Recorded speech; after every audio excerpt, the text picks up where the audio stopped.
circumstances, the quick turnaround and everything, what does it say for Luka to still have that kind of a night in the circumstances? You know, it was a superhero performance. I thought him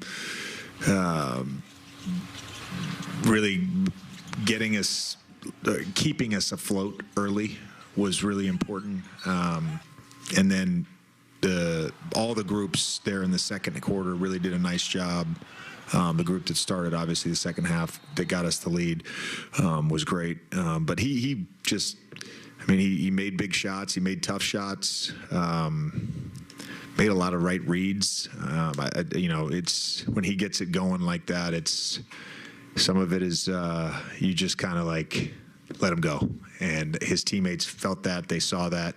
You know, we looked for some advantages in some places. The horns chin clear that we ran for the off-ball three was just a big-time screen from DA, a big-time pass from LeBron, and a big-time shot from Luka. I thought, you know, that was one of the bigger buckets he had. But then he had, you know, the crazy step-back three in front of their bench. I mean, you just go down the list.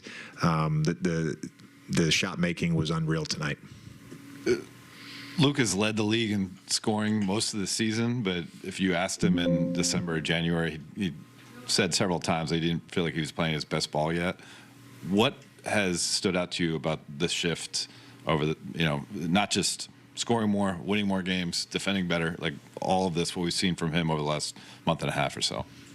Yeah, I think it's been longer than that. I think, you know, the stretch there in December after he had, you know, returned to the team, missed a couple games, you know, the travel and all that. It took a lot out of him.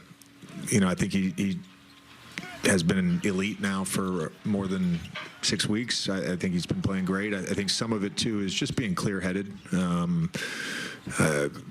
You know, with all that's happened with our team, it's just he's just in a really good place, and he typically performs at his best when he's clear-headed, and that's what we've spent a lot of the season trying to get to, not just for him but for all our guys.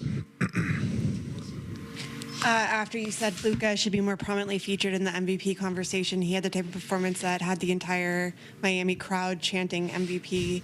Why do you think he's not more prominently featured in that conversation? Because he complains to the refs. I don't know.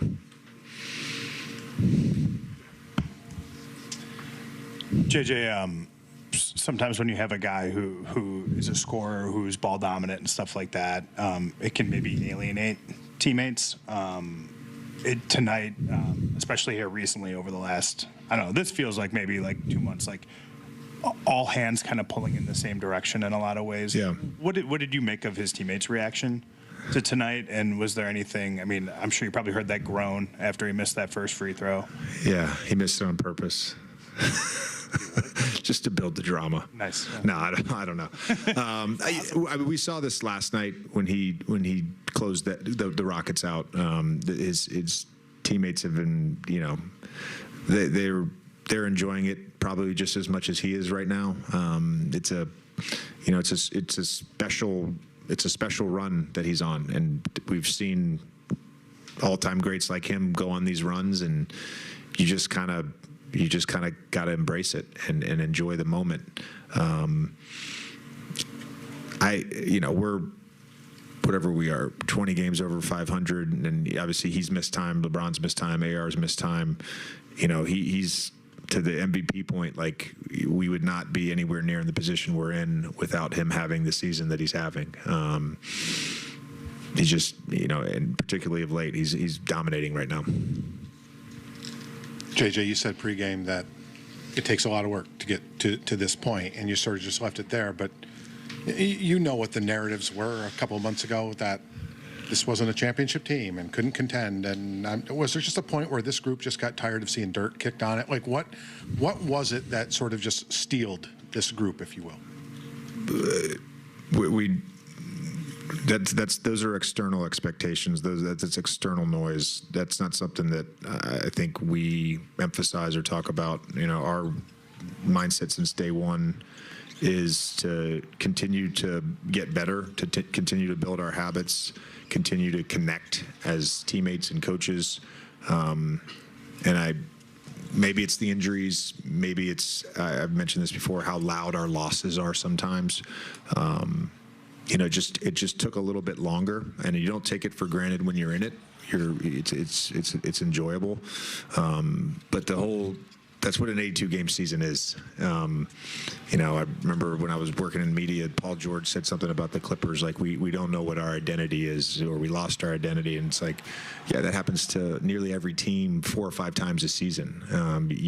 We felt like we had an identity to start the year. There was a lot of interruptions. I told you guys a few weeks ago I was confident that this group would get to a good place. I think we're in a good place.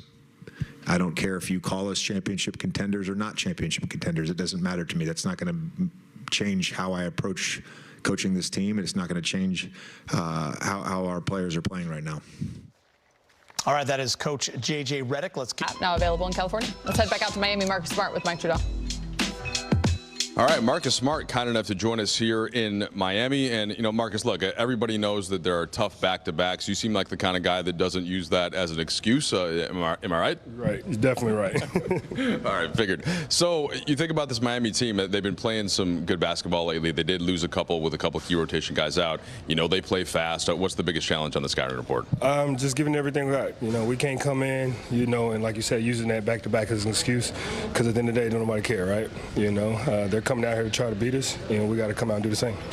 You also strike me as a guy that, winning is the most important thing. That's part of the reason why you compete. So right now you're winning at 7 straight wins. What does that bring with as a feeling, and how do you try to sustain it? It brings confidence to everybody on the roster. Everybody's game starts to feel a little bit better. The game and their play starts to look a little bit better.